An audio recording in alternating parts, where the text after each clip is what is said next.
Okay, and we are back. Thank you for, watching that duct tape. Oh, there's a duct tape on it. I missed it. We have a different duct tape set up for each of the breaks. Oh, perfect. I'll make sure to stick around. Yep. And yeah, we are just getting ready to get into Group B. Yeah. So in Group B, if y'all guys don't know, the players we got are Ryu, who is a Zerg from Peru, Telazar, Fuego, and Neon. Yeah. Oh, well, I guess I should say where they're all from. Neon, Eon, actually. My bad. Eon is from. Where is Eon from? Costa Rica. Costa Rica. There you go. And Fuego being from Peru, and Kelazar being one of the best players, the best player in Brazil, if I'm not wrong, if I am correct. He is a Terran. Fuego is also Terran. Ryu is a Zerg, and Eon is a Zerg. Zerg as well. So more Zerg versus Terran. Yep. At the request of you, the viewers. For sure. And yeah, this is gonna be an interesting group. We've got some pretty strong Peruvian representation here. Ryu, arguably the best Peruvian player. You love it, don't you? Yes. I mean, I really don't have much to be worried about. Me being Mexican, we already got we got a good player to root for. Yep. You're gonna be loving tomorrow, where that's when all the other Mexicans come out. Oh, I can't wait. I mean, we might as well just go into it since we're here. This Group C tomorrow, the first group is going to be Chan, Sinner, Nano, and Half-Breed. Chan and Sinner being from Mexico, Nano from Brazil, and Half-Breed from Chile, I believe. And Group D is Eric, a Zerg from Brazil, Paco Mike, the first and only, well, not the only Protoss, first Mexican Protoss. Nano is the other Protoss. And Jim Rising, as we all know, from Mexico. Well, I don't know if we all know, but I know. Like Jim Rising very well. And then we have Terran, the Brazilian Terran. Yeah. So that is going to be Group C and D for tomorrow. So if you guys want to see some more good games, make sure to tune in tomorrow. Cham is a great player. Team Chivo. And Eric and Jim Rising are also two very good players that I'm familiar with. For sure. We've also got tomorrow Half-Breed, probably one of the best Chilean players, being the top two being Half-Breed and Jarpy. I don't know if you're familiar with them. Yeah, they used to be on Dust Gaming, and yeah, it's cool to see them still active. For sure. But yeah, when it comes to today, we do have a pretty good matchup with Kelazar and Ryu. Definitely. I'm not too sure like how deep Ryu has gone before.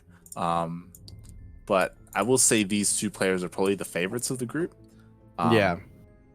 In saying that, it would be cool to see how some of these other players like Fuego go up against them, because we didn't really get to talk about it, but Fuego did take a game off of Kelazar. So yeah, definitely.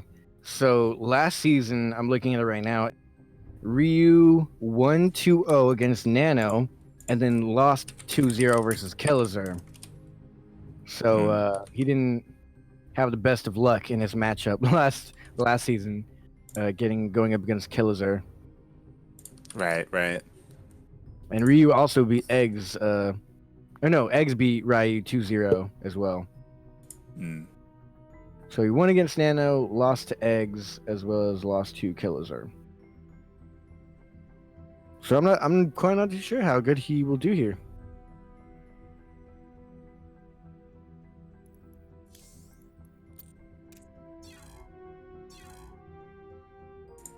So we will be switching servers. I don't know if you saw that. No, I did not. Yeah. So it looks like we're going to be playing on EU actually for this series. Oh, interesting. Yeah. I guess due to the Brazil and Peru. Yeah, I'm not too sure. Oh, right. It's because Ryu, he's living in Italy. Oh, that makes sense. Yeah, And I yeah. assume any server is really okay for Brazil. Hmm. All right, well, I guess I'm switching over right now. Yeah, I'm not too sure where Kellizer is staying right now. I don't know if he's in Brazil because of the holidays, or if he's living in NA, or if he's somewhere in Europe. I'm not too sure, but Yeah. both players did agree.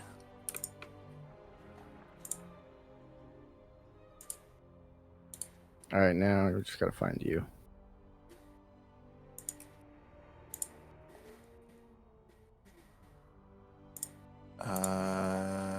Yeah, can you join Copa Yeah. S3 here? I tried that. I tried it again, it didn't work. All right, let's see if it works this time. Yep.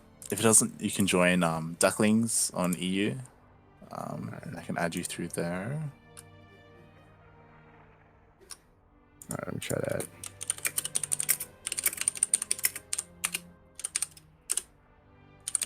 Is it the CranKy Ducklings or just Ducklings? Just Ducklings.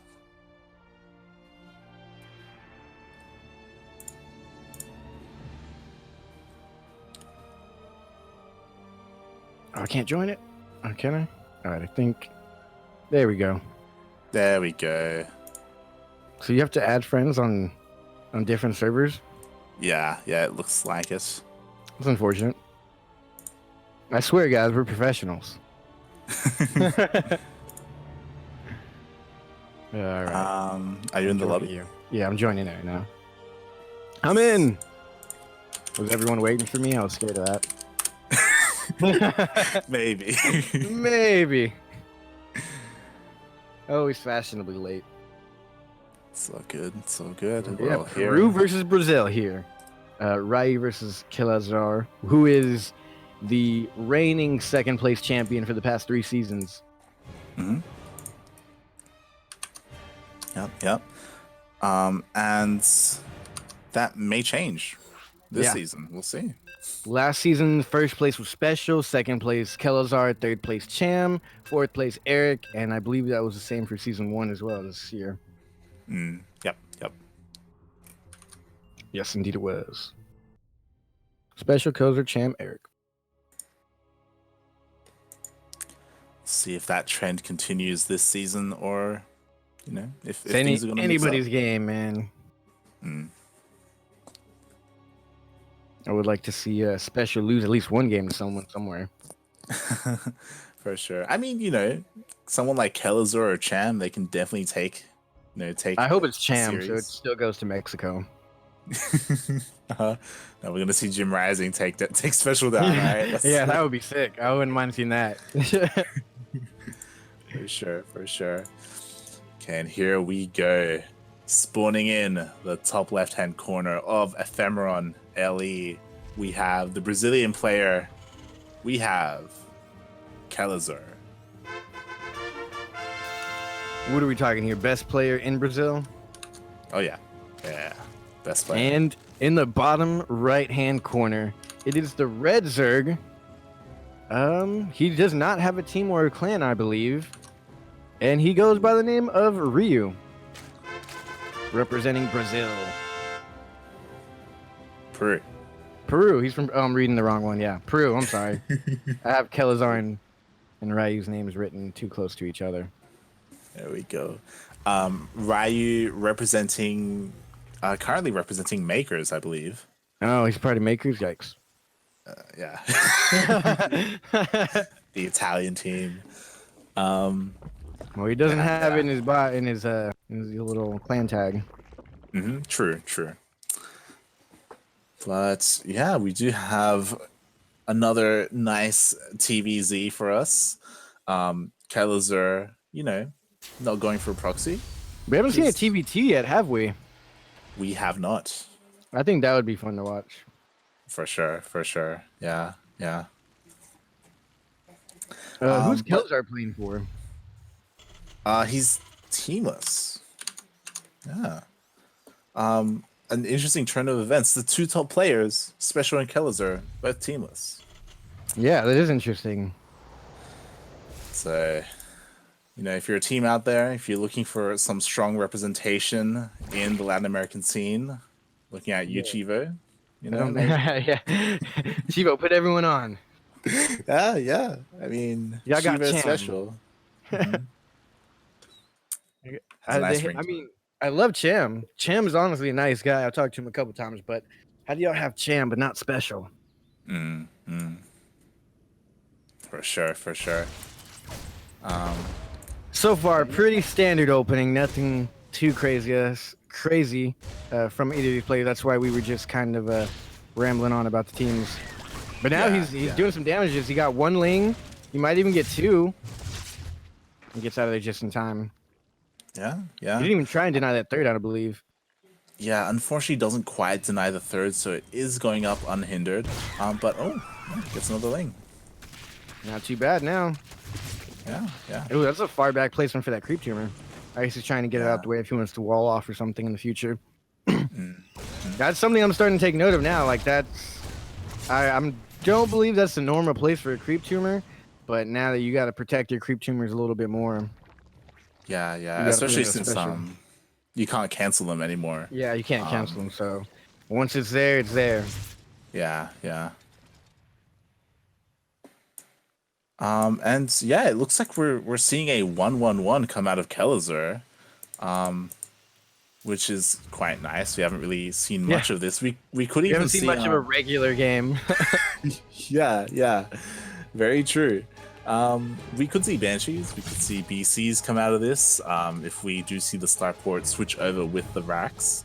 But yeah, this is nice. This is I mean, it's kind of interesting. From both groups, a Terran is believed to be the best coming out. So that's kind of interesting, in my opinion. In Group A, Special, the Terran expected to move on. And here we are in Group B, Kelazar, the Terran expected to move on.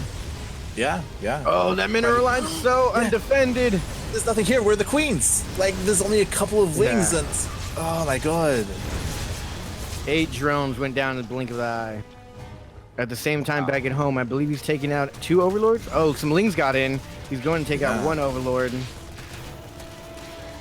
Lings sneak in, and they do get a full scout off. Oh, do they get the Hellion? Wow. He even got the Hellion with 2 Lings. A little missed micro there. Yeah. But there's still a threat coming in at the third base. Yeah, the queens are in position for this, but already Kelazar are getting some good damage done. Oh, yeah. Definitely. Oh, and here comes the Liberator as well. Oh, he's not pulling away the drones. So far, he's only lost 1 Hellion. A Hellion and a Liberator now. Oh, and at the same time, Queens were out of position, so he was able to go into that third base. And he's not going to overextend. He could probably dive in, destroy the entire mineral line, and loot in the process, but he's going to play it safe and back up. Continue to poke him. Stem is now coming up. It's always risky to do that, right? Because if you do that, you do kind of forfeit map control. Yeah. And that's part of what Killers is doing, right? He's keeping Ryu at home. He's denying creep spread. Obtaining some vision. Keep an eye out for any Lings running across the map, because these are pretty fast units for the Terran. Like, not all units are super fast and little driving cars with wheels. For sure. He might accidentally get that creep tumor. He did. Yeah. One of the advantages of Hellions as they do AoE. Yeah. Oh, it looks like, looking to dive in. Oh, these queens are a little bit out of position, though. Oh, he's just going to run past them. Oh, no, he's going to turn around and get them. Yeah, you can totally get them. I like seeing micro. Wow. Oh, he's going to get surrounded. Yeah, it does need to be careful. 1 or 2 shots should take them all out, though. That was a nice pick off for Kelazar there. Yeah, and it looks like he's going to try and dive in for the queen again, maybe. Gets 1 more Hellion. Now he just might be overextending. But at the same time, he doesn't technically need these units throughout the entirety of the game. So a little bit of missed micro on those is never too bad or a game ender. Yeah, but I do feel like those Hellions did get value overall. Oh, they got more than their value. Yeah. Looking at the units lost tab, Ryu has lost 1,400 minerals, 10 workers, 3 queens, 14 lings, as Kelazar has only lost 600 minerals.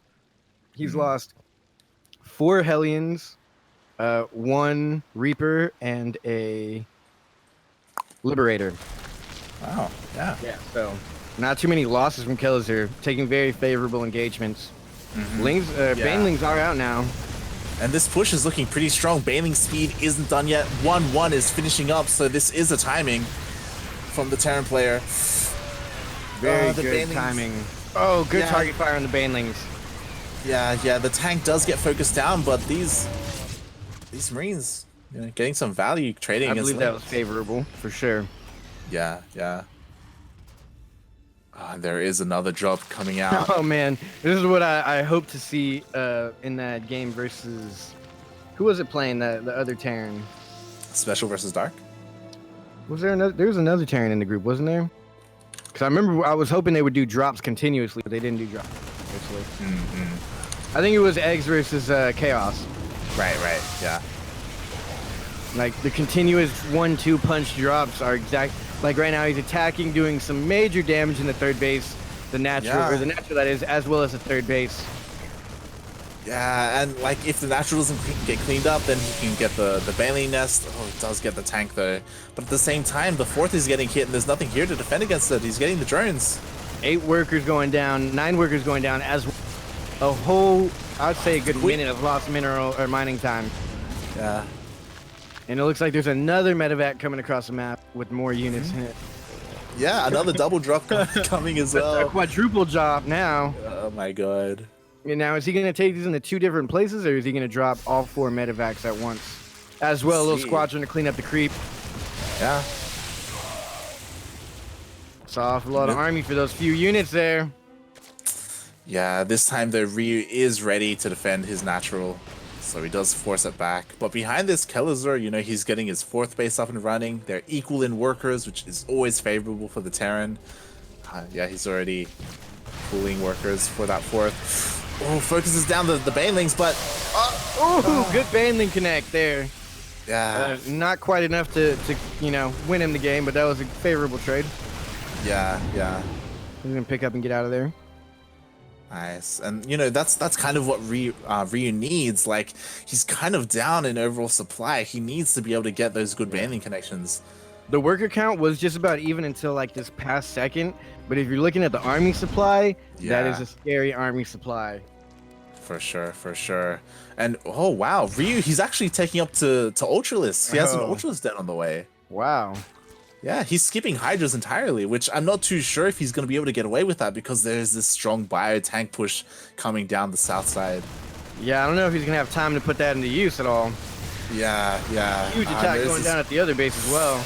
Oh, it needs to be careful. The tanks siege that. He also needs to be careful of the Banelings, but there's not that many Banelings. Oh, he's just going to GG out. Kelazar got it, yeah. He didn't even want to try and go for the engagement to entertain us. Wow, GG is cold. Yeah, there just wasn't enough. The thing is, I don't think he was able to clean up the drop in his natural either. Like, oh yeah, and it was looking rough. Yeah. Like, if you saw again, like, the worker counts were fairly even, but the supplies, he was down like 60 supply. It was. Oh. And the gas that was being used for Kelazar into tanks, those tanks can be healed, repaired, they can stay in the battle, they can come back, they have splash damage, as to where for Ryu, he was just sending out Banes, and that's a dead unit. You use it one time and that's it, Yeah, for sure. So the trades were very hard there. Yeah, well, like that just goes to show how good like Kelazar is with his macro and drops, like his multitasking. Really, he was able to like drop in multiple places, macro up at the same time, and even though the Zerg was kind of holding on, like you could see Kelazar slowly overwhelm and damn. And as well, Kelazar wasn't overextending. He would see that there was a drop was going to get in the natural, so he pulled out with his 4 medevacs, and he wasn't taking any big giant risks. For sure.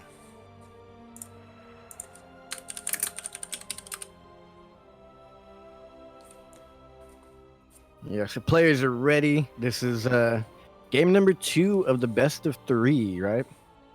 Still in Group B, best of 3. And tomorrow, they're also best of 3s for the Group C and D. Yep. This is the winner's match. The winner of this series will already advance to the playoffs. The loser will have a second chance. And as well, right now, I believe the first 2 losers are going at it? Or are we casting that one next? We'll cast that one next. Okay, cool. Yeah.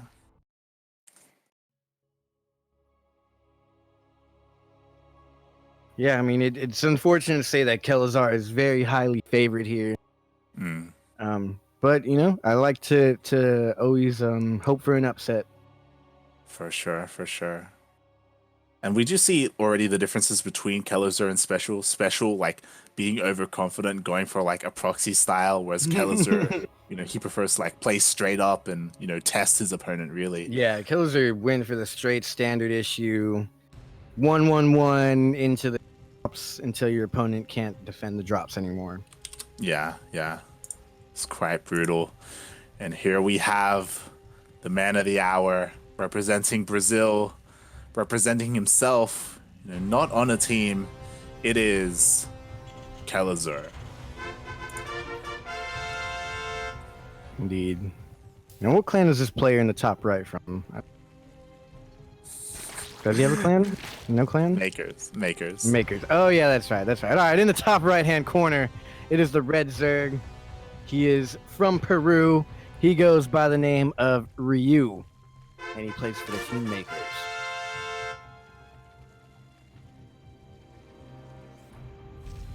Oh. And, yeah.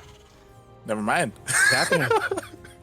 We're talking about, you know what? All right, that was a little too easy to pull my opponent apart. Let's cheese it up. You're like, you know what, Kelazar, he's like above cheesing. You know, he's playing straight up. He's testing his opponents. Never mind, he's got proxy.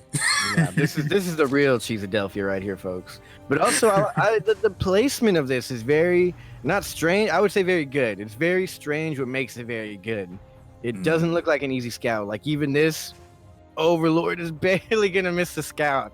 Yeah. Kelazar knows where the Overlords are going. Did he see it? I don't think he saw it. No reaction. No, he hasn't. No. He may see the. He sees the SCV right now, for sure. Yeah. That was a weird way for the SCV to walk. Yeah. He could just think, you know, maybe it's a normal scout. Now he sees it. Yeah, he sees the bunker, so he knows immediately what's coming his way. Yeah. You see the Marine coming out. Yeah. But, like, because he only just saw it, it may be too late. The workers are trying to deny the bunker from being finished. Oh, I like that service area of having the Marine right there in the front door. Yeah.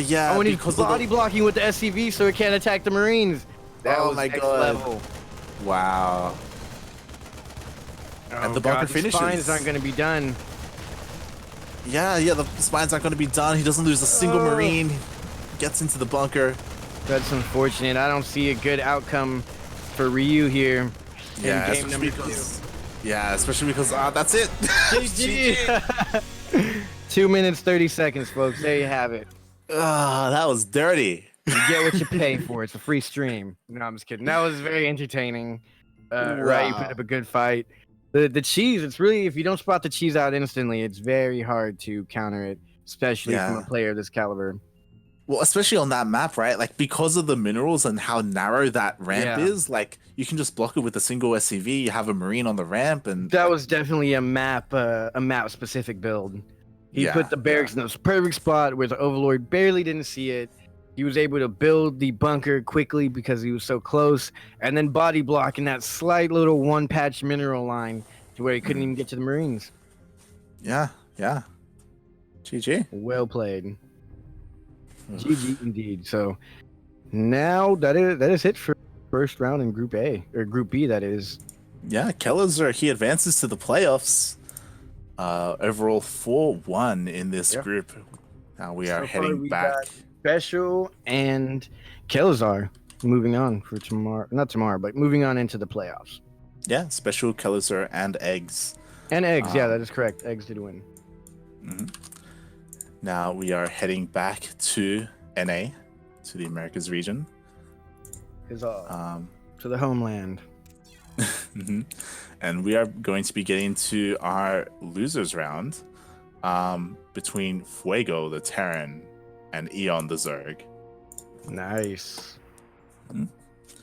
Just bear with us. We're gonna go on a small break, and when we come back, we're gonna be getting into that series to see who gets knocked out of Group B. Oh yeah, I'm hoping for some more cheese.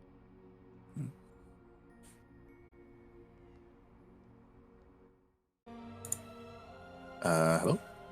Yeah. Oh, yeah. What happened? Kind of worried. I think Discord died a little bit. Oh yeah, I heard you go quiet, and then I was just waiting for you to come back. Oh, okay. What did I last say? Last thing I said was that his name says Bear Me, and I was like, is that his clan? Okay, we're live. Oh, okay. Welcome back, everyone. Yeah. We hope you enjoyed those duct tapes. We're just getting ready to get into the next series of the day. Yeah. Back to our conversation before we came back. Fuego, is he teamless or is Bear Me a team? Bear Me is a clan. It is not a team. Okay, so he's playing for the clan. I guess he's teamless, and Eon is playing for Rise. Yes. Sweet, cool. Just want to get my facts straight. All good. Another best of three. This is the losers match of the Group B. Yes, the loser of this gets knocked out of the tournament completely.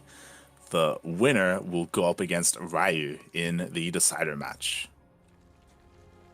And here we have, in the bottom right of Trident LE, we have the Costa Rican player. We have representing Rise Esports. It is Eon. And in the top left-hand corner, he is a red Terran. He is from Bear Me clan. He is also from Peru. He goes by the name of Fuego. Fire indeed. Hopefully his builds are Fuego themselves and he can pull off a W. Not gonna lie, I kind of like the name Fuego. Oh yeah, I love it. And surprisingly enough, it's kind of like the first Spanish name we've seen. Yeah. There's not very many Spanish names in the Copa America, which is a little strange to me, but yeah, for sure. Just I guess getting special notified. is technically Spanish, special. Kind of. What were you gonna say? Maybe. You got some news? Yeah, that Fuego used to go by the ID Smile. I don't know if you're familiar with that ID, as I am not. He has been playing for a couple of years under that ID, but he recently changed it. Not too sure when. But you know what? I like it. I like the name change. I like the name change for sure. Quick third base. Yeah. Pretty quick third base. Completely skipping the fact that like there may be a Reaper to try and deny it or anything. It's gonna go up. I'm looking and there's really not anyone else with the Spanish name. Cham, Sinner, Nano, Halfbreed, Eric, Paco Mike, Jim Rising, Terran, Ryu, Kelzar, Fuego, Eon, Special Eggs, Dark Unnamed, Chaos. I mean, you could argue Paco Mike. Yeah, you could argue Paco Mike. That's about it though. He went Spanish. Yeah, let's not argue that though.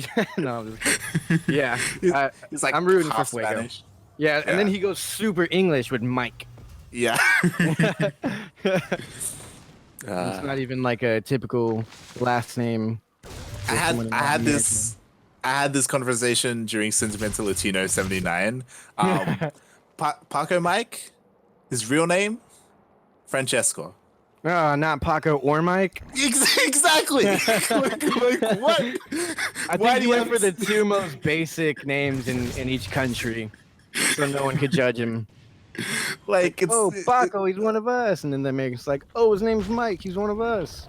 It's none. It makes no sense. I don't understand what happened. Because, not gonna lie, Francesco, it's a pretty cool name. Yeah, that is actually pretty cool. Yeah. Like, I'd be okay with that as an ID, but Yeah. Paco Mike. yeah, yeah. We Interesting will name. be, yeah, we will be casting him tomorrow. Yeah. Um, Maybe we can ask him what's up with that. hey, hey, what's up with your name? Yeah, what's up with your name, bro? Like, what's going on here? Paco and Mike, who you rooting for? Yeah, yeah. But we do have a 1-1-1 coming out of Fuego. This is a pretty similar opener from Kellezer last game. Oh, we actually Oh, got got the the creep creep tumor. Yeah, That's what we were talking about. nice. You got to guard those with your life nowadays. Mm-hmm. Now, is that a quick For roach sure. warren, do you think? Or is that an average time? I think he dropped it at like 3:30 or something. It's average if you like feel like you're going up against Yeah. like mech or something. Like I don't think he scouted the main yet. Mm-mm. So I His don't. overlord is being pushed back. Yeah, yeah. So it looks like he's looking to go in for like a pretty strong roach push actually. Like he's already got 11 roaches on the way. Like yeah, this is. Oh, God, Is, yes. Okay, this is very aggressive. yeah, How many yeah, gases did he take? He took 2 gases in the main, right? And that's it? yeah. That's it. That's it. He's Mm. very committed. Oh, yeah. Just spending all of his gas on that. He's already got 11 roach down. They're being seen right now, so Fuego should know that a strong attack is coming. Now, he has 5 queens as well, so he Yeah. should be able to hold off against his Liberator. That was somewhere on the map. I lost it.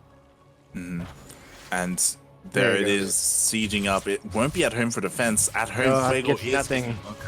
Yeah, it doesn't even get a single drone. Denies a little bit of mining time, but not the ideal situation. And it's probably going to die here unless he can take out both the queens. Not even a single shot is fired before it goes down. Yeah, yeah. He's deep on creep. That's scary.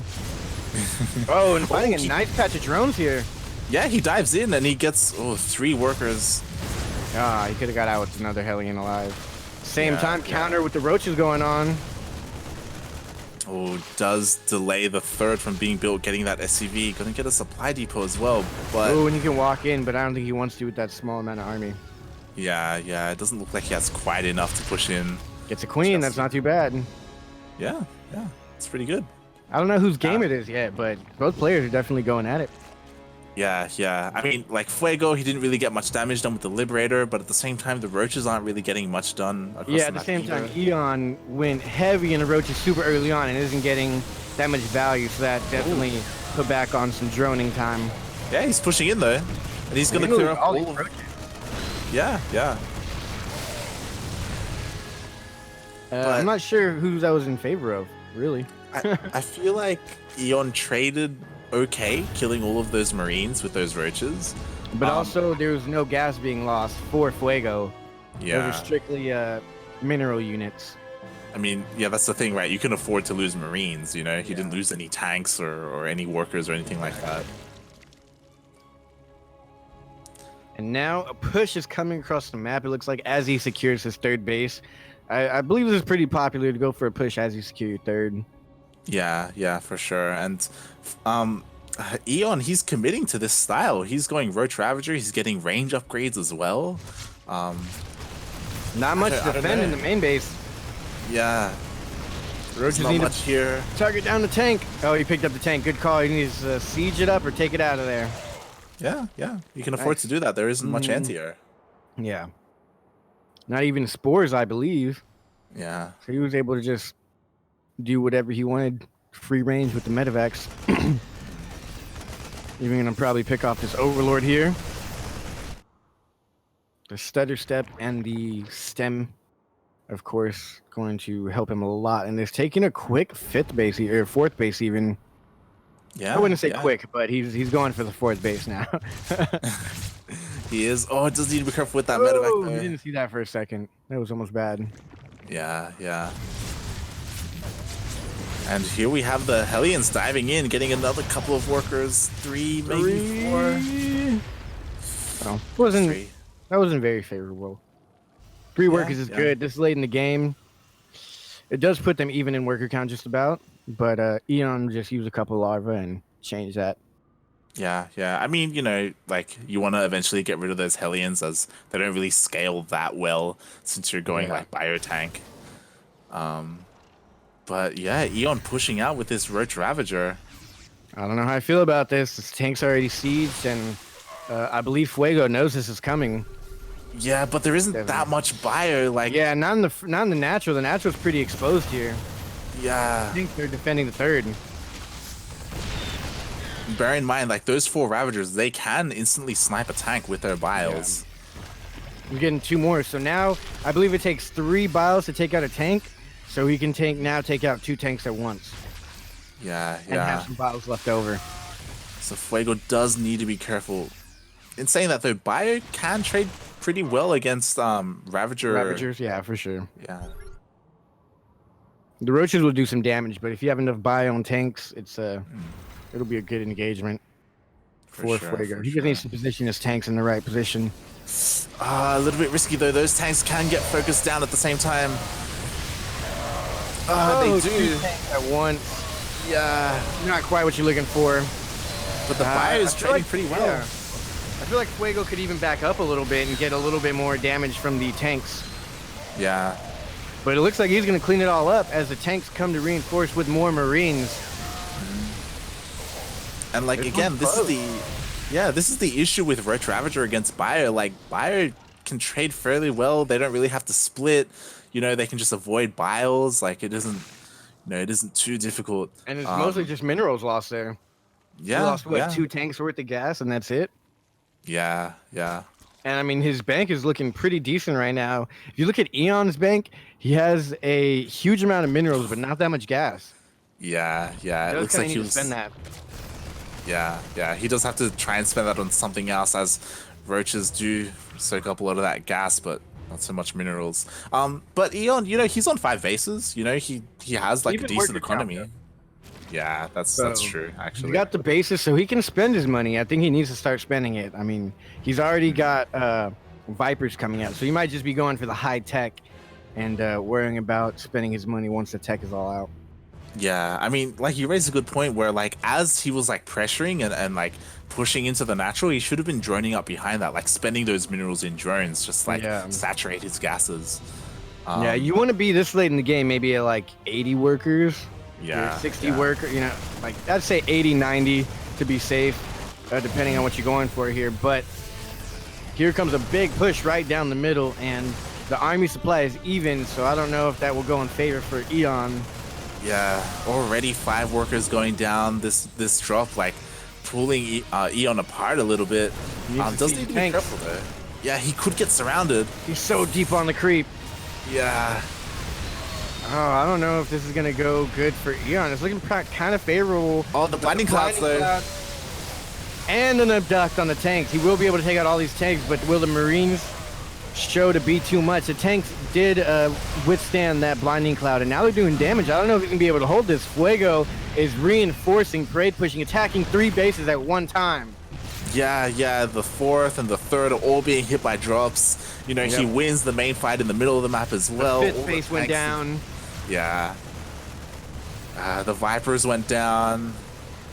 He's coming out with 1 Hydra, 14 Roaches, and I don't think this is enough. If more tanks join the fray. Yeah, he cleans up with the 3rd, but there's just too much fire. There's still a tank, 2 tanks alive, and Hydras do not favor an engagement against Marines and tanks. GG, Fuego takes game 1. GG. Fuego was on fire that game. That he was. And that was only game 1. So, I mean, Eon by no means just rolled over and took it. He definitely put up a good fight. That was, yeah. I mean, he was taking CVTs we've seen. Yeah, he was taking bases at the right times. But like we saw, like his work account just wasn't where it needed to be. And because of that, like he was a bit gas starved, and his army suffered because of it. Yeah, I think his early, like at the 9-minute mark when he went for that Roach Ravager push, I think it distracted him from his macro. He didn't get up. He got his upgrades good. He went up straight up into Hive and got the Vipers, but he didn't have enough to defend on the ground. Yeah. And he lost a huge amount of army when he pushed into the Marines with all of his Ravagers and Roaches on the other side of the map. If he would have had all those units back at home, plus reinforcements, he might have been able to do it. But nonetheless, that was a good game. Number 1 in this best of 3. Fuego is up 1 to Eon. The winner of this will go up against Ryu for the spot into the next round. Yeah. I mean, the one thing to say for Eon is that he was on top of teching. Like he already had like during that last fight, he already had Vipers out. He already had Hive. He was That working on definitely surprised +3. me. Yeah, I didn't even get the Hive. For sure. So like if he had had the economy behind it, like if he had like just a little bit of a stronger army with those Vipers, like he could have held. Yeah, definitely. I agree. But he kept throwing his army out there. I don't know what he was doing, trying to maybe keep Fuego back at home. Yeah. He was just trying. I think this map favors Terran pretty heavily. I'm not too sure, but I don't usually do too well against Terran on this map. For those of you at home, it is Eternal Empire Ladder Edition. Yes, that will be the staging ground for game 2 between these two players. And here we go. Spawning in the top right-hand corner of Eternal Empire, we have the teamless player, but representing Bear Me, as well as Peru, it is Fuego. And in the bottom left-hand corner, he is blue. He is a Zerg from Rise Gaming. He is also from Costa Rica. It is the man, the myth, the legend, Eon. Rise Esports, good clan. Good team. Yeah. Been around for quite a while. Yeah. And you know what? I was half expecting Fuego to proxy racks. Yeah. We've seen... This is the first time we haven't seen a game 2 proxy from a Terran.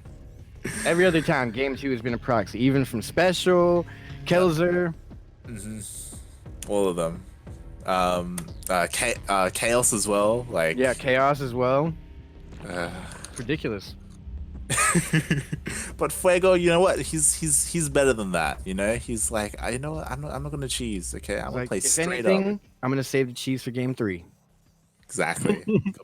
gonna be crazy. Yeah. Fast? Oh no, this isn't fast pool. Is it a fast pool? No. Nah, it's a regular pool. Yeah. I mean, it looks like it's a pool first, I will say. Yeah, but it's not strictly pool. Yeah. So with a pool first, being a little bit defensive, it looks like he's probably going to want to send those lings across the map to try and delay that CC. Yeah. It's going to be a little bit tricky. He has to make sure he avoids the Reaper that's going to pop out. Yeah. Otherwise, the lings are just going to die, and then he's just going to be behind. I believe. Oh, he's going for roaches already. That's very interesting. I was going to say, I've seen this build where you get the gas and the lings out first. That way you can still get your queen and your lings out, and at the same time, you can take that third before the Reaper ever makes it across the map. Yeah. But instead of going for that third base, he's going straight into roaches. Yeah. So looking... hopefully it does go in and scout this. Yeah. Queen... no, he turned around. Yeah, the queen is stopping him from getting in. He's got to go back and around the other side. This is crucial. But he sees that the SEV is getting denied to build that base, so he's going to bring it home. Probably. I don't know. If he's smart, he'll go in for another look. Yeah. If he comes home with the Reaper, he's going to forfeit all scouting, so he needs to try and get in there and see what's happening. He sees no third base. He's got to go in. Yeah, and here we go. He's diving in. Did he see it? Well, he saw the roaches. He saw the roach warren. He saw the roach warren. He saw it. Yeah. Okay, so he knows it's coming. He saw it. Immediately throws down a bunker. But I don't know if he's gonna have what he needs it's all to hands defend. on deck right now. I don't know what he's gonna pull out. I don't know what he's gonna do here. Yeah. Like he needs bringing all the SCVs to repair that Yep. bunker. Exactly. He needs to get the repair on that bunker. He needs to wait for that tank to come out and make sure that it doesn't get focused down as well. That you can siege it up on the high ground. Every second that passes is, I think, good for Fuego because he's going to get that tank out, more Marines. He's even getting a Viking out to push back any Yeah, Overlords that are out there. it's all gonna be about like reaction, really. Like he's gonna have to pull and protect that bunker. Oh, if the Lings get a surround, they won't be able to heal it fast enough or repair it. Yeah. And they do get a good surround. Oh, that's so... The tank isn't sieged up. Go. The tank is not sieged up. Couple units derping around. He's gonna try and repair the wall while the tank shells away. Yeah. He might have enough to hold here. Yeah, he's repairing it. Still denying all of that mining time on the second base. Having to lift it up again. Ravagers now being morphed in. Now the Viking is a good unit because it does do a decent amount of damage against Lings and Roaches. And you can land it, you can pick it up. Yeah. Oh, he's gonna be able to get this door. Another tank comes out. That should be enough to hold if he sieges the second tank. Yeah, the repair is good. Oh. He holds. Did he lose 2 of his Ravagers? He morphed in 3 and lost them, I believe. Yeah, they got focused down by the tanks, and now he only has 1 left. That's not the engagement you want to take. Now he is denying heavily the mining time and the second base. They are even in worker count, but 2 bases versus 1. You know, that's probably in favor of Fuego right now. Yeah, Eon was a little bit supply blocked there. He did have to make quite a number of overlords. Oh, yeah. 4 on He's the supply way. blocked right now. Yeah, it's because of the Viking. The Viking was clearing up overlords. Took out 2 overlords. The one at the third and in the natural. Yeah. Now what's the follow-up here? I mean, I think Eon should just... Oh, no, there's not even a third base from Eon, so this is a big commitment, I believe. Yeah. Almost Eon, an all-in, I want to say. He's trying to transition out of it, but like because of that big supply block, like it delayed him even more. So this is looking pretty good for Fuego. Oh, the Lings come in though. They get 1 tank, 2 tanks. Ooh. That's not bad. Yeah. I think that's exactly what he needed to get back in this game. Yeah, and that's gonna really like hinder any like counterattack that Fuego was planning. There is, however, the Liberator, I believe, coming across the map somewhere in the bottom. Yeah, so the Liberator can even this up if Eon is ready for it and defends, which I don't see too many Queens on the map, or Queens in position, or Spore Crawlers. Yeah, so it will be double gas now for Eon as he takes a third base as well. Yeah, it's all going to be about his reaction time if he's able to spot that on his minimap and pull his workers. But the workers need to move right now. Yeah, they're not moving. Will die for sure. Oh, barely got 1 worker. Gets 1. Very last second. Trying to get all that mine team, and another Liberator, I believe, is coming in from the north as well. Yeah. While distracted. Oh no, it's a Viking. It's a Viking, and interestingly enough, Eon, he's committing to this Roach army. Like he's getting +1 range for Roaches, so he's not looking to transition into Ling Bane or anything like that. Yeah, I would like to see him just drone up very heavily right now. He's he's down in worker supply right now. Eon, that is. Yeah, I mean, like he's trying, but again, like more and more overlords are going down. He did just make a couple. He dropped the Viking down and he's taking out drones with it now. He's gonna sacrifice the Viking for the greater good of the economy. Yeah. Oh, he's gonna hit the larva. Oh, that's a cheeky play. Oh, he's gonna take out these 2 larvae and deny the words. Wow, that's next level right there for Fuego. Yeah.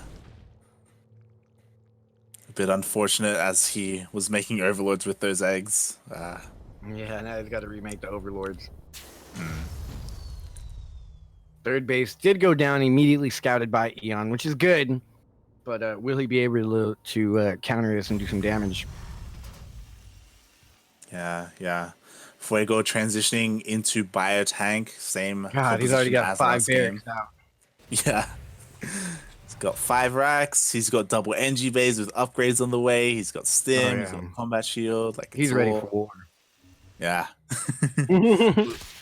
He's getting ready. Run by on the third. Yeah. Maybe gonna force it to lift up. Oh no. Nice block. Or nice defense over there. They need to repair that Liberator. Yeah.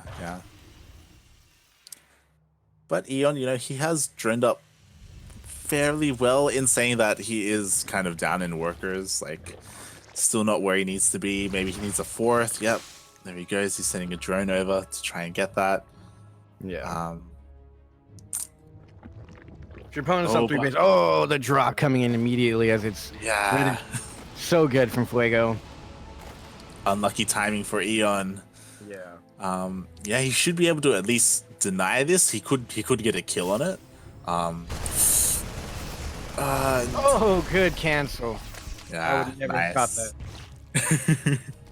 Nicely done.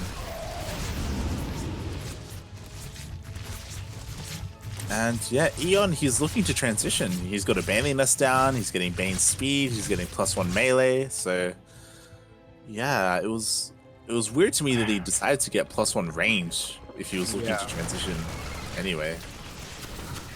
I feel like well, until now seeing the army, but Fuego to denying that 4th base and not having any army to meet him there to deny it, like that shows that Eon has his defensive in other places because he doesn't have a lot of army. Yeah, if you have a lot of army, gonna... you have your 3rd fully secured. Like right now, another dead 3rd. Yeah. Eon is really scared of pushes coming in from any other angle. Yeah, I mean, you know, you'd expect it, right? Because which last time it is coming right now. That's why he should expect it. Yeah, There's another army getting ready to go and check in case he put the 4th up there, which he didn't. Now he'll be able to pick up and drop right into the natural. And Eon, he's trying to expand there, but the drop is there as well. And the entire army is in the south side of the map fighting against his other army, and they're going to completely miss the drop coming into the natural. Oh, he's just all over the map. Fuego's also gearing up for another drop, I believe, into the main base. Yeah, and 6 workers go down. He trades against Lings as well. He's going to pick up. And he's going to see the 4th base over here, and he's going to be able to take that out and go and just clear some creep. Oh, he's just 1-2 punching, hitting the left, hitting the right, pulling the entire army apart. Eon does defend his 4th this time, though. It doesn't get cancelled, but it's been delayed for so long. But he just picks up and goes back into the natural and gets some more drone kills and a queen kill. Yeah. And then picks up and goes back to the 4th base. Oh my god. This is so frustrating as a player, but yeah. As Fuego, this is exactly how you want to play as a Terran. Eon has spent no time on the other side of the map, doesn't know how many expansions are out, doesn't know what his opponent's teching into at this point. Yeah. Really been taking charge here, Fuego has. And look at the supply, like, again, because, like, he's been trading so well, killing so many workers, denying the 4th, like, he's just ahead in army by so much, and the push is coming now. Supply, 112 army to 92. Yeah. You gotta get some miracle biles and Baneling connects. Look at the split, the preemptive split. Yeah. And the tank spread as well, like, nicely done to avoid biles. This is textbook. And he's only sending little chunks of a Marina at a time so he can split them, draw the army in, send in another little bunch. Yeah. And I don't think Eon expected this many Marines to be waiting, but their biles are landing and taking out the tanks little by little. There's a lot of Marines here. Yeah, there's reinforcing Marines, there's tanks in the back as well shelling away, and all the Banes are gone. No Banes whatsoever. Hopefully he can get some splash damage on his own units from these Slings. Oh, I think this is going to be it. Same time, more reinforcements. What's coming up? Just more and more reinforcements. Yeah. Putting his opponent back down to 3 bases. Fuego takes game number 2. GG.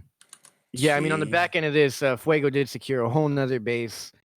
He played that amazingly. He's probably going to end up leaving this second group in the group, I believe. Yeah, we'll see. We'll see. He does end up knocking Eon out as he does win the series 2-0. F's in the chat for Eon. I'm just kidding. Yeah. Good game, Eon. GG. That was fun to watch.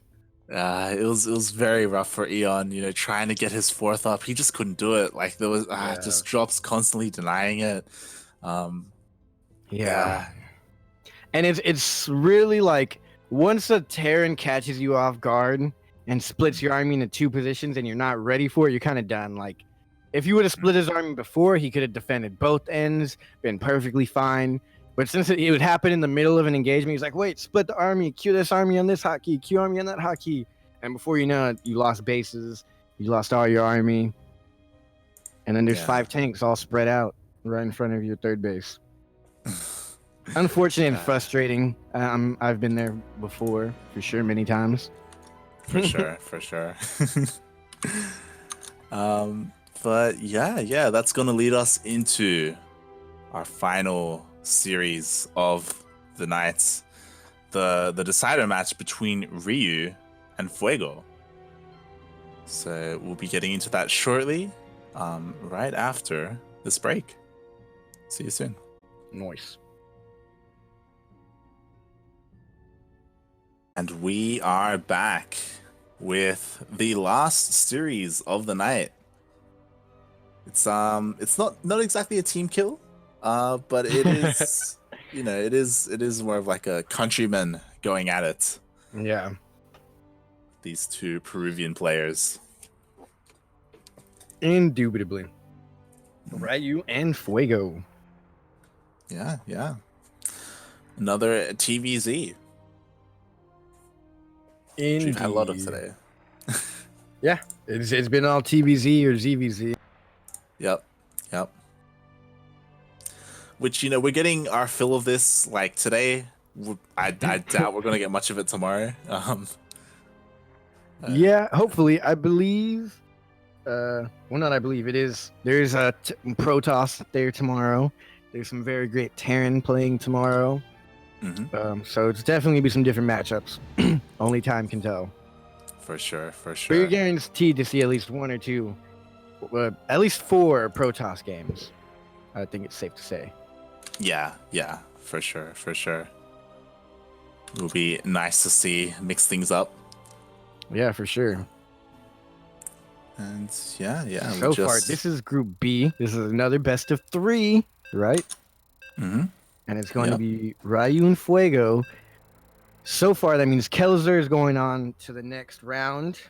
Ryu and Fuego are playing, and Eon is completely out, unfortunately, for this tournament. Yes. As he was the first player to be eliminated from Group B. And yeah, this is the decider match. The winner of this will join Kelzer as well as Special and Eggs in the playoffs. Yes, Special, Eggs, and Kelazar. So this is for the final placement. This is for all the marbles, so to speak. For sure. And now Ryu, he has no team, right? Been through this? he's a makers. Good. I mean, maybe we wish he wasn't on the team. There has been some controversy surrounding said team. But, team in which we do not speak of. But here in the bottom left of Eternal Empire LE, we have the Zerg player hailing from Peru. It is Ryu. Very good player, as we've seen here on the stream of CranKy Ducklings before. But in the top right-hand corner, his opponent, the Blue Terran from Bear Me Clan. He goes by the name of Fuego, also from Peru. Now, anything crazy? I don't see any SCVs going across the map. I don't see a quick pool coming out yet. Nah. We know. Fuego, he's better than that. Okay, he's not gonna proxy. All right, he's gonna play straight up. Now like you say that, Terran. I guarantee you in game 2 he's gonna proxy. He could. That would be a sight to see. But this is definitely a matchup that I've been itching for, because I feel like these two players, we're gonna see a back and forth TVZ. Like, we haven't really been able to see like many like late game games I don't think today. we've even seen one late game. Yeah. And if we were to see one, it's gonna be this match. It's got to be. Where did we see lurkers? Did we see lurkers today? Yeah, we saw lurkers. Oh yeah, we saw lurkers. It was dark, I think. Yes. It was dark against Chaos. Yeah. So we saw Lurkers once, which was great. I'm very happy for that. But we Hmm. haven't seen too many late games, like you said. No battle cruisers, Hmm. nothing really but Marines and Lings this entire day. Yeah, no ghosts. No Like ghosts. Mass Liberator or Thor or anything like I've that. seen Vipers, but Vipers are really like common now. I feel like that's not even like a late game tier unit. They're coming Yeah, out at the like yeah. 8 minute mark nowadays. I mean, to be fair, when we saw the Vipers, it felt like we were like transitioning, like Yeah, I was from like, mid we're game. going to late game. Is this going to late game? And then it's like, no, game over. Yeah, game ended shortly after. Yeah.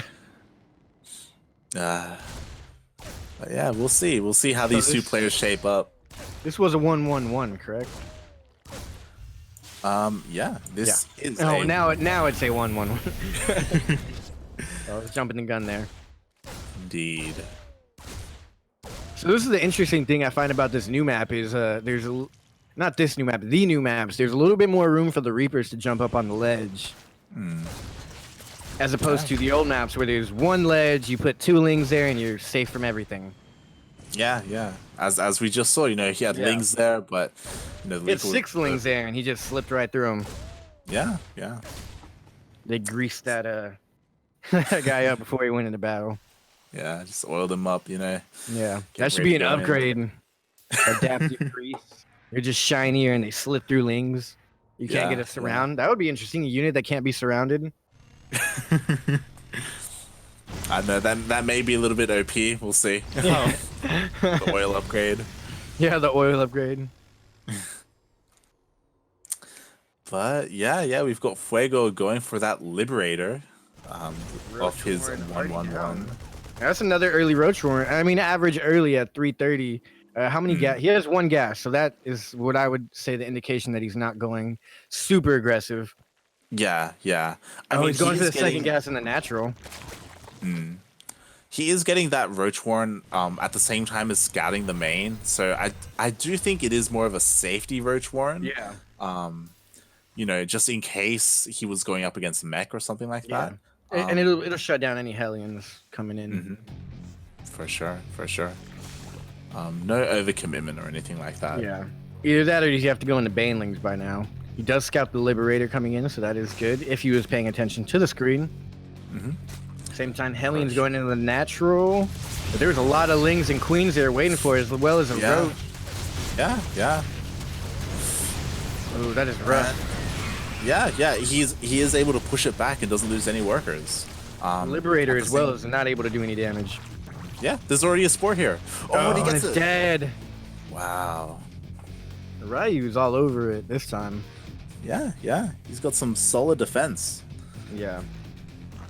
Doesn't lose a single worker. Yeah, he's like, I just almost defeated Kelazar in 1 game. I'm not gonna lose to this guy. Yeah, exactly. And we do see that transition, the Baneliness going down, looking to transition into Ling Bane. More of a standard style, which I do like. Yeah. So instead the of Eon trying to- Roach Warren was 100% just a defensive safety Roach Warren. Yep. Unless For he's getting sure. on a Roach Bane. I mean, maybe. We'll see. Yeah, I doubt it, but he's even getting Overlord speed, which we haven't seen much, I don't believe. I think it's super crucial, even though they did make it a little bit more expensive. Yeah. Interestingly, normally we see players get Overlord speed to be able to get that early scout off. Yeah. To send an Overlord in, but yeah. Maybe we can get a Nidus Worm, or maybe he just wants to scout more. Fourth base, actually, going right. He was going for the economic path, which we haven't seen much. It's been like a very army aggressive style coming from every player, I feel. Yeah. Here Ryu is just defending, which is what a Zerg should do. Defend, expand, make your workers. And he's doing a very good job right now. Yeah. These can't think Hellions. Yeah, the Hellions get caught out by the army. Not quite getting much done. Unfortunate. Liberators. Yeah, they got spotted by the Overlord. He even threw down another Spore Crawler in the natural. Yeah. It's looking good. He's getting his melee upgrades as well. He's getting Bane speed. At the same time, the Terran, he's also getting his 1/1 upgrades, as well as combat shields. Yeah, I think it was a good call to bring back the Liberators, because they do really good in head-on engagements versus Zerg. But as I said, he's sending it back in. Oh, that's good. He's guarding the tower. Yeah. The Zelnaga tower. There's no anti-air here, so he can just hold on to that tower. At the same time, in the north, a Ling run-by is going across the map. Oh, And yeah, in the yeah. south, I don't know if that's Liberators or Medivacs going across to Ryu's side. Two Medivacs, so they're going to hit each other at the same time. Yeah, yeah. It looks like Ryu does have a couple of units nearby. Yeah. I'm not too sure if Fuego, he has a tank, but I don't know if that's going to be enough, especially if Fuego's trying to go for the timing. Both yeah. 1/1 just finished up armor and attack, but this is a good amount of defense here. He picked up just in time. That was good. That was a good pickup. Oh, he's going right into... Yeah. He's still going to go for it. He's a madman. And he is going to get himself 4 drones for his trouble. Yeah. 4 drones for Ryu to send in those Lings in the north. Yeah. Same time, I think a Liberator going into the natural. Ooh. But there's 2 spores ready. Yeah. Not even a shot fired. Or maybe a single shot, but this is just great defense from Ryu. Surprisingly, those Lings, they're still there outside of the third of Fuego. Like I think he's waiting for a big push. I feel like seeing that little push in the south, he easily closed it.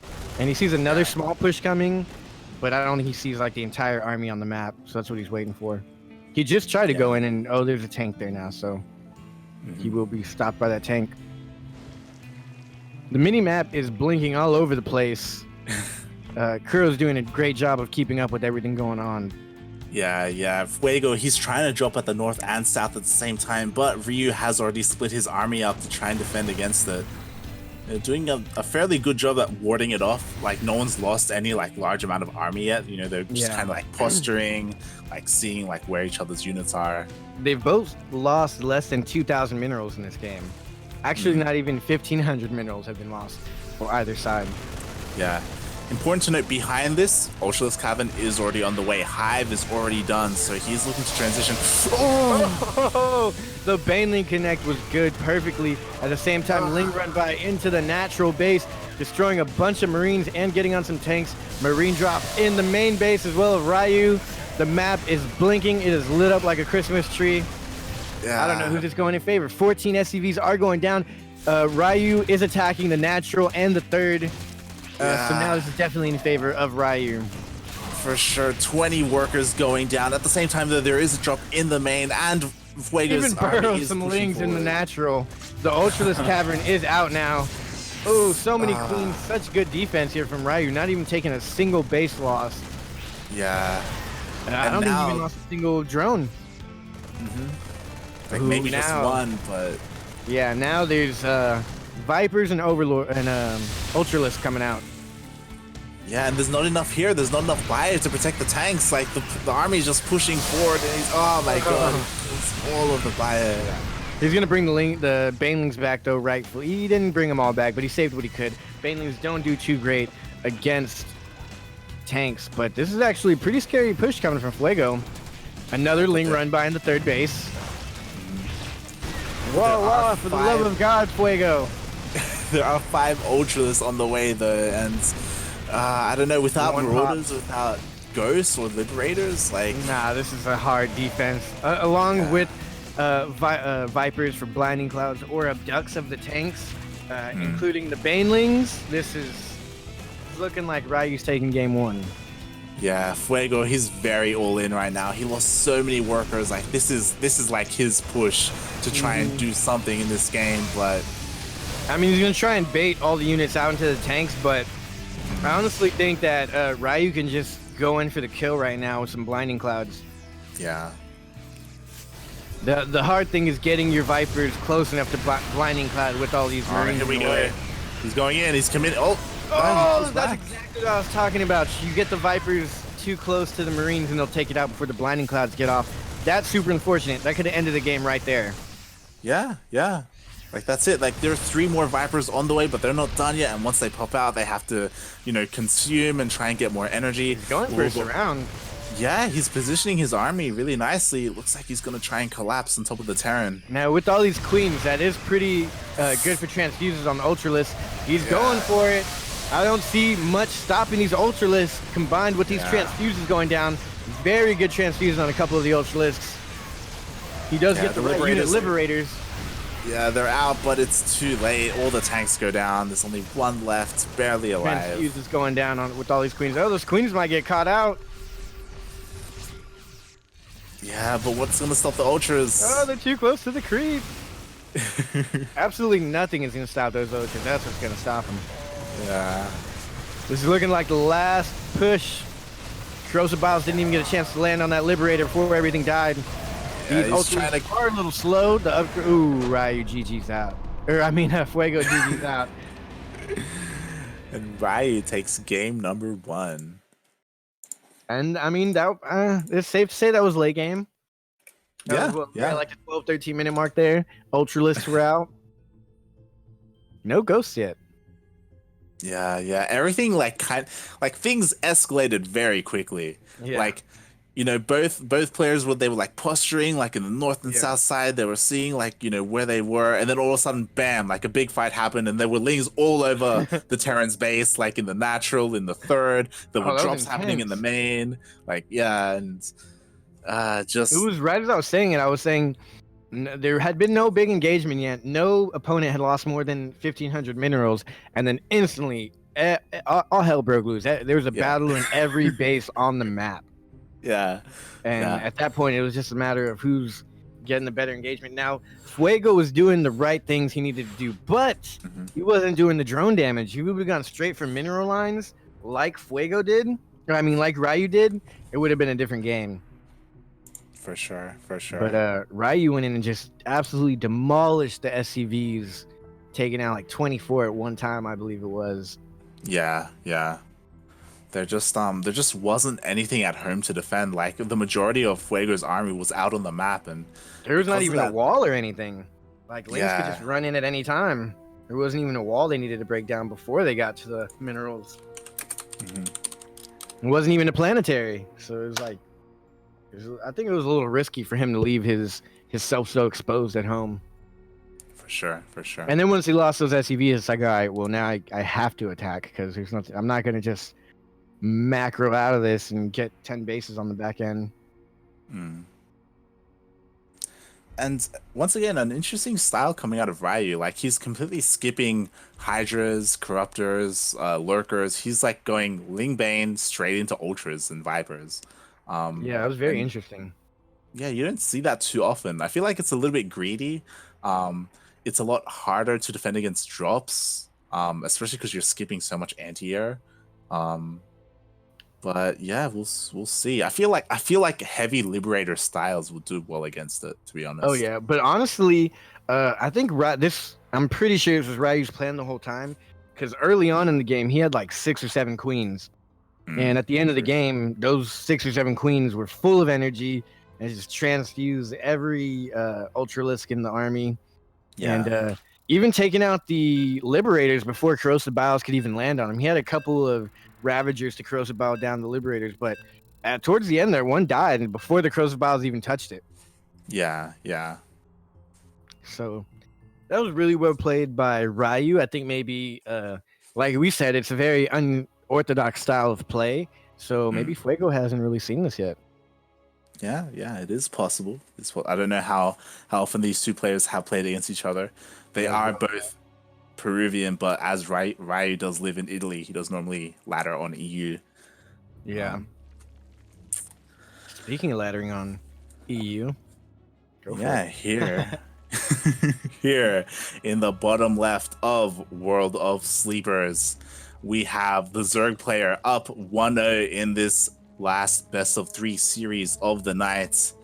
It is representing Makers, the Peruvian player, Ryu. And in the top right-hand corner, playing for... Oh, he doesn't have a clan, actually, or a team, right? Doesn't have a team. Just a clan. He's playing with Bear Me. He's fighting for his tournament life here at Copa America. If he doesn't win this, he is going home with nothing. It is the Blue Terran. His name is Fuego. His Fire. life is on the line right here. And, you said game 2 proxy. No proxy. No proxy. I was wrong. One of the very few times that I was wrong. I like it though. Like, Yeah. I don't know. It was fun getting to the late game. For sure. Especially at the end. Like, if every single game was like 30-minute game, that might be a little tiring. But here we are at the final match of the day. And we're just now getting late games. So that's fun. For sure. Yeah, I kind of want to see how Fuego adjusts to playing against Ryu. Because I feel like his early defense and his pressure was pretty good. He did lose like a couple of liberators here and there for not much value, but yeah. Like, I mean, he's on point with his drops. We've seen what he can do when he's in the map. But all it takes is to lose your footing, and then the game starts spiraling out of control, as we saw in the last one. Yeah, for Ryu sure. I think Ryu just had a really good build and defense that game. Definitely would like to see how Fuego adjusts his play here, because I don't think he's gonna be able to just keep doing multi-pronged drops and just completely destroy Ryu. Yeah, Fuego, yeah, that is. Ryu definitely like showing that he is more comfortable like splitting his army and defending multiple places at once. Yeah, exactly. He's not A moving all his or F2ing his entire army. Yeah. So Fuego gonna have to try and bring something more to the table. So what I'm taking is that is a new standard location for the creep tumor. And so it was off to the left, a little bit behind where you would like to wall off. Yeah, just so you can defend it a little bit better with the queens, right? Because you put it right in the front, then you got to take your queens off creep. A grenade from the Reaper might take it out. And if you decide to go for a wall off, that creep tuner could block your buildings. Yeah, for sure. For sure. Now this map I did like. It was super popular to I think he laser did it in PvZ, where you rush and mine out the minerals of your opponent's third. Oh, right. Oh, he's doing it. Oh, that is next level. Oh, he's doing it on himself. Okay, I thought it was on the other side. He's doing it to his own. He's going for a quick fourth base, I would assume. Yeah. Well, like it's also important to mind that out, because in TVZ specifically, like if a Terran drops the main and he has like tanks sieged up there in the low ground to protect his drop, like it can be kind of annoying to like try and deal with. Kind of annoying. That is. It's very annoying. Top tier annoying. Yeah. Almost as annoying as battle cruisers just walking between your bases, destroying all your mineral lines. Yeah. Fuego diving in pretty deep with these Hellions. Gonna lose all of them. He lost everything right there. That was bad. Yeah. Oh, and he didn't even lose the last one. Yeah, being a little bit too greedy, jumping in and just ultimately getting surrounded. I would have liked to see some Banshees from Fuego. Because we saw Ryu didn't go for any air last game. Yeah, for sure. Instead, opting for his standard Liberator play, which, can also do well. Oh. Yeah. Ooh, SCVs are a little backed up there. Yeah. It's only about 3 grand of minerals being lost. It's not too sure how long they were stuck there for. Yeah, that's if they were stuck there for less time than what it seemed like. Yeah. You might stuck there for a minute. Something interesting that may actually catch Ryu off guard. We're gonna see some mech. Yeah, he's dropping down 2 factories. Yeah, he's going for. Okay, so he's getting another. Yeah, 2 armories. And he's going for production. He didn't get a factory on any of those, I do believe. Or he didn't get, not a factory. On his factories, a reactor, yeah. Yeah, yeah. And important to note, unlike last game, Ryu did not get a safety Roach Warren. Yeah. He went straight. Baneling speed right now. He's even getting attack upgrades, melee upgrades for his Banelings, Endlings.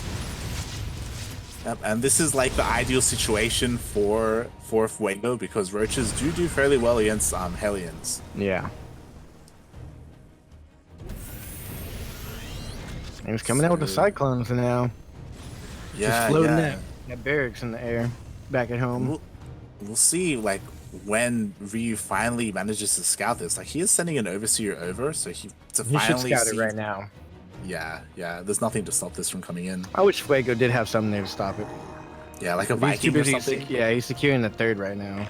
He had his Liberator around there. I don't know what he did with the Liberator. Yeah, I think he may have sent it out. I'm not too sure. Yeah, I don't see it on the map. I think it died maybe. Oh, there it is. No, he hasn't lost the Liberator yet. Oh, there it goes. See, he could have put that somewhere a little bit more efficient. Yeah, now he's moving out. And Ryu. What do I know? I'm not a pro player. Well, Ryu does now know that it is mech. You know, he is getting his Hydra Den now, unlike last game. Infestation Pit. Infestation Pit, Hydra Range as well. Yeah. Now, I'm not bashing today. We saw a bunch of good games here, but I think tomorrow we're going to see a bunch of interesting plays. We haven't seen Swarm host. We haven't seen too much Nidus play. We've seen no Protoss, so that's a whole new element. Yeah, yeah. I mean, I do feel like the skill level tomorrow will probably be a lot closer as well. I feel like Kellizer and Special are both like kind of. It was kind of obvious they were going to win this one. Yeah. But yeah, like tomorrow, because those are the two winners every season. They're first and second place. Yeah. So tomorrow is where we see the third and fourth place, and you know it can get a little shiesty from there. For sure, for sure. And we do have Blue Flame on the way. We have the Cyclone upgrade as well. I'm not too sure. Cyclone upgrade. What was it called? I don't know. I can't think of it. I used to know it. That's the one I always know, but I can't remember for some reason. So we are having Battle Mech coming out from Fuego up against this Lingbane Hydra style. Oh, Lurker Den on the way as well. Nidus Worm! Yeah? We're going to get a Nidus Worm. What's it going to be here? Getting the Lurker upgrades. Yeah. I imagine it's probably going to go down here where the Overseer is. Maybe. I'm not too sure. He could try and sneak into the main as well. It looks like that's what he's going to try and do. He's got the Overseer sieged up to where he can get that extra vision. Yeah, yeah. Now, he does have vision of the high ground, I believe. Yeah, he can see just enough on the high ground with that placement of the Overseer. Yeah. So he could get in there. There isn't really an army or anything to stop that from coming up. We do have Vipers on the way as well from Ryu. Macroing up pretty nicely, like getting the unit composition that he wants. And there it is. There it goes, and there's nothing to spot it. Oh, nice. He's coming in with the medevacs. He's got to drop those ASAP. He's trying to block with some changelings. But he's going to get the bar down. Nice scan, but is it in time? Can he have the output to kill him before they kill him? And he does. He cleans that up fairly nice. So that was a big investment for Ryu, I do believe. The Nidus Worm. He's now exposed that there's a Nidus Worm on the map. He lost 4 lurkers, I believe, that do take a lot of gas and energy to create in time. Yeah, losing 4 lurkers like that is actually pretty big. Like he traded that for Hellbats. Like that's insanely efficient for Fuego. I honestly think he should have gone for like a multi-pronged harass. He just you thought that you were just gonna send in 4 lurkers and a Nidus and like win the game. Yeah. You know better than that, right? It would have been nice to like combo that with something else, like hitting the 4th or something. Yeah, you can't just. He's getting more lurkers. Little Baneling stuck there derping around. Yeah, we do also have the lurker upgrades coming down as Hive is already done. But also we do see Thor's coming out, finally getting some late game units from the Terran. Now this is potential for a surround or a Ling run by. Yeah, it doesn't need to be careful. Like those medevacs are ready to like boost in and drop Hellbats. Oh yeah, I don't think he knows that there's stuff in them. Yeah. And there's not. Parasitic Bomb. Oh, at the same time, there's a run by of Oh, but Ling. there are just Hellbats. third. Hellbats are great defense. Both these players are not slipping up that easy. Oh, good pickoff on that Thor, taking those high gas units. Double abduct on him. Nice, nice. But the tank siege line is moving forward. He is going in to drop the Hellbats on top of the army. Oh, Parasitic Bomb onto the Medivacs. He does but drop his off the tank goes down. Hellbats. He's Yeah, all not the Lurkers are splitting. gonna go down. All the Vikings are going down as well. And not the Vikings, the Medivacs. All the Medivacs went down to the Parasitic Bombs. He did not split that. I don't know what base that is. The fourth base is going to go down, but he does on the back end of this still have fourth base. The Baneling Connect! 38 SCVs went down with that Baneling Connect. Oh my god. All the workers were just destroyed by Ryu. Blinding Clouds go down. Good. Oh my Hellbats god. get dropped over the Hydras. 40 SCVs in a blink of an eye went down in the natural and the third for Fuego, and now it's 86 workers to 40. Ryu sitting on 5 bases. Yeah, the tank count was reset. Like he's got 6 2 now. popping out now, but there's nothing to defend against this army. Man, this is rough. Ryu with the 10,000 IQ counter. Where did he find the APM to send in some banelings to all the mineral lines? Yeah, Blinding the Clouds, tanks go beautiful. down. I don't think Thors were the right choice here. There was really no air. Yeah, yeah. Like, the Thors could just really counter the Vipers. More banelings into the mineral line. GG! Ryu is going to take it. Ryu is gonna take the series and advance to the playoffs. Sorry, Fuego. I loved your play style. I loved watching you play, but you're out of the tournament. Pack your things and go home. He's probably already at home. He's probably gonna crack open a beer now. But yeah, GG. That was Magfield Accelerator. Thank you, Andy, man. He just told me what the name of that upgrade was. That's the one upgrade I know. Magfield Accelerator. And I forgot it here. That was rough because, like, Fuego, he like jumped on top of the army. He dropped Hellbats all over the lurkers. He killed all the lurkers. He was looking so good, and then in the blink of an eye, 40 SCVs go down. I didn't even see it. I really wonder how they slipped in. Did he have the wall down? Was he distracted? Did he go in with the big army to counter, and that's just what survived and took him out? What we did catch at the end there, that Kuro was able to catch the huge line of SCVs that were leaving and got hit by the 2 banelings, like doubling the loss of SCVs. That was just ridiculous. Yeah. That was. I haven't seen a baneling connect like that in a high-ranking game in a very long time. Yeah, yeah. And that's unfortunately that's sometimes how it goes. You know, you look away, you pay too much attention to your army, and it's just like that, like you lose an entire base basically. Yeah. Yeah, GG, well played to both of these players. Ryu being from Peru, correct? Yes. So at least someone from Peru is making it on. Even though it couldn't be Fuego. Yeah. But like Fuego, you know, showing some good games today. You know, showing an interesting style. Oh, I love the way Fuego played. I wish he would have gone a little bit further, but Ryu's just a beast. Yeah. Ryu, like you said from the beginning, he was favored to come out second in the bracket today. And he did just that. I'm not gonna lie, I'm watching the replay right now because I want to see how those Lings got in. Well, not the replay, I'm just watching the stream. But the stream's on in delay, so it's going down right now. It doesn't look like there was ever a wall there. He just walked right in with some Lings. So 13 SCVs went down before the Baneling ever hit.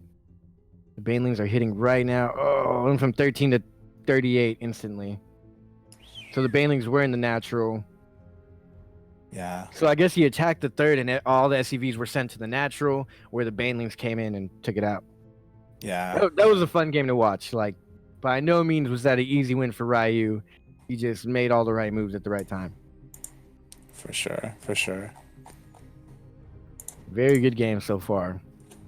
And that's the end of Group A and B for today, right? So Yeah. tomorrow we got obviously the letters that come next. We got D and C, Mm-hmm.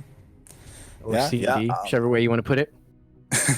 Congratulations to Special, Eggs, Kelazur, and Ryu for advancing.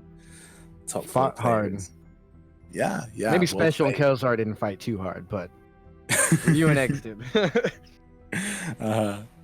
And tomorrow at the same time, 4 p.m. Same MXT. place. Yeah, same place. Yeah, it's 4 p.m. 4 p.m. right? Or, Mhm. Yeah. We will be continuing on with Group C, which has a couple of Mexican players. We've got Cham, Oh yeah. Sinner, Oh yeah. Nano, and Halfbreed. And that's just Group So- C.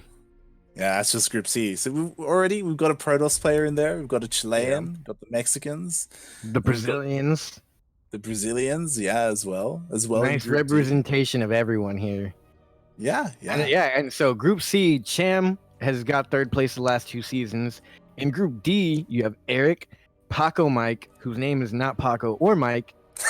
We got Jim Rising, and we got Terran. Again, we got 1 Protoss, 2 Zergs, a Terran, 2 from Mexico, 2 from Brazil.